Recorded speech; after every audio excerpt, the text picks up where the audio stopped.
ಧನಂಜಯ ಆರಾಧ್ಯ, ತುಮಕೂರು ಜಿಲ್ಲಾ ರೈತ ಸಂಘದ ಅಧ್ಯಕ್ಷ.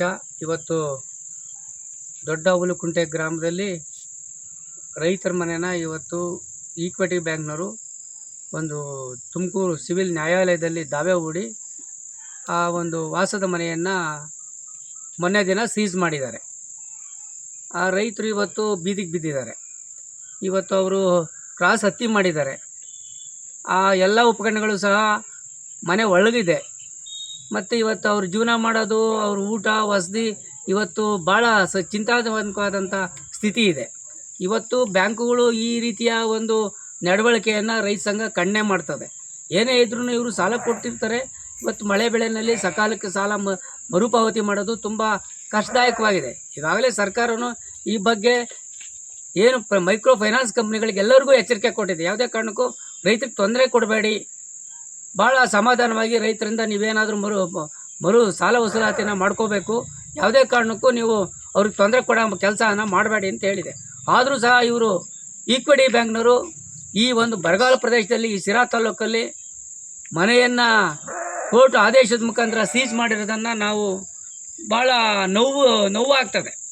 ಇವತ್ತು ಮನೆ ಇಲ್ದಲೇ ಇವತ್ತು ರೈತ ಜನ ಹೆಂಗೆ ಬದುಕಬೇಕು?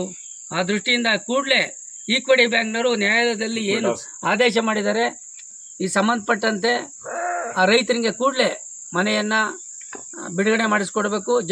ಏನು ಮನೆ ಸೀಸ್ ಮಾಡಿದ್ದಾರೆ ಅದನ್ನು ಓಪನ್ ಮಾಡಿಸಿ ಅವ್ರಿಗೆ ವಾಸಕ್ಕೆ ಅನುಕೂಲ ಆಗೋ ರೀತಿಯಲ್ಲಿ ಮಾಡಿಕೊಡ್ಬೇಕು. ಮತ್ತು ಅವರು ಏನು ಸಾಲ ರಿಕವರಿ ಇದೆ ಅದನ್ನು ಮಾತುಕತೆ ಮೂಲಕ ಬಗೆಹರಿಸ್ಕೋಬೇಕು ಅಂತೇಳಿ ಸಂದರ್ಭದಲ್ಲಿ ಹೇಳ್ತೀವಿ. ನಾಳೆ ಬ್ಯಾಂಕಿನ ಮುಂದೆ ಈ ಸಂಬಂಧಪಟ್ಟ ನಾವು ಧರಣಿ ಸತ್ಯಾಗ್ರಹವನ್ನು ಪ್ರಾರಂಭ ಮಾಡ್ತಾ ಇದ್ದೀವಿ, ಈ ಬ್ಯಾಂಕಿನ ನಡವಳಿಕೆಯನ್ನು ಖಂಡಿಸಿ. ಅಕ್ಕ, ನಿನ್ನ ಹೆಸರು? ನನ್ನ ಹೆಸರು ನಾಗಮ್ಮ. ಈಗ ನಿಮ್ಮ ಪರಿಸ್ಥಿತಿ ನೋಡಿದ್ರೆ ಈಗ ನಮ್ಮಂತವ್ರಿಗೂ ಸಹ ಕಣ್ಣಲ್ಲಿ ನೀರು ಬರೋಂಥ ಪರಿಸ್ಥಿತಿ ಐತೆ. ಏನಿಲ್ಲ ಈ ಹಿಂದೆ ನೀವು ಸಾಲ ತಗೊಂಡಿದ್ರಲ್ಲ, ಯಾಕೆ ಕಟ್ಟಕ್ಕಾಗಲಿಲ್ಲ? ನಾವು ಕಟ್ತಿದ್ವಿ ಸರ್. ನಮ್ಮ ಮಾವ ನಮ್ಮ ಅತ್ತಿಗೆ ಹಿಂಗೆ ಹುಷಾರಿರಲಿಲ್ಲ, ಹಾಸ್ಪಿಟ್ಲಿಗೆ ಹಾಕೊಂಡೋಗಿದ್ವಿ, ಹಿಂಗೆ ತೊಂದರೆ ಆಯ್ತು, ಕಟ್ತೀವಿ ಅಂತ ಹೇಳಿದ್ವಿ. ಅವ್ರು ಕೇಳಲಿಲ್ಲ, ನಮಗೂ ಯಾವುದು ಮಾಹಿತಿ ಕೊಡಲಿಲ್ಲ. ನೆನ್ನೆ ದಿಢೀರ್ ಅಂತ ಬಂದು ಔಷಧಿ ಹೊಡೆಯೋಣ ಅಂತಂದರೆ ಬಂದು ನಮ್ಗೆ ಗೊತ್ತಿಲ್ದಂಗೆ ಬಂದು ಈ ಥರ ಸೀಲ್ ಮಾಡಿದ್ದಾರೆ. ಕೋರ್ಟ್ಗೆ ಹೋದ್ಮೇಲೆ ನಿಮಗೆ ನೋಟಿಸ್ ಕೊಟ್ಟಿರೋದು ಗೊತ್ತಿಲ್ಲ? ಇಲ್ಲ ಸರ್, ನಮ್ಗೆ ಒಂದ್ಸತಿ ಮಾತ್ರ ಅಲ್ಲಿ ಬೋರ್ಡ್ ಬರ್ದೋಗಿದ್ರು ಅಷ್ಟೇ ಗೊತ್ತು. ನಮ್ಗೆ ಇನ್ನೇನು ಕಳಿಸೇ ಇಲ್ಲ ಅವ್ರು ನಮಗೆ ನೋಟಿಸು. ಈಗ ಒಂದ್ ವೇಳೆ ನಾಳೆ ಬ್ಯಾಂಕ್ನವರು ಈಗ ನಿಮ್ಮ ಪರವಾಗಿ ರೈತ ಸಂಘದವರೆಲ್ಲ ಹೋರಾಟ ಮಾಡ್ತಾ ಇದ್ದಾರೆ, ನಮ್ಗೆ ನ್ಯಾಯ ಕೊಡಿಸ್ಬೇಕು ಸರ್. ಒಬ್ಬ ರೈತ ಬೀದಿನಲ್ಲಿ ನಿಂತಾನಂತೇಳಿ ಇಡೀ ರೈತ ಸಂಘನೇ ನಿಮ್ ಬಲಕ್ಕೆ ನಿಂತೈತೆ. ನೀವೆಲ್ಲ ಕಲ್ತ್ಬಿಟ್ಟು ಬೀಗ ತೆಗಿಸ್ಬೇಕಂದ್ರೆ ಬೀಗ ತೆಗಿಸ್ಕೊಡ್ತಾರೆ. ನಾಳೆ ದಿನ ಬೀಗ ತೆಗಿಸಿದ್ಮೇಲೆ ನೀವು ಸಾಲ ತೀರುವಳಿ ಮಾಡ್ಕೊಂಬಕ್ಕೆ ರೆಡಿ ಇರ್ತೀರಾ?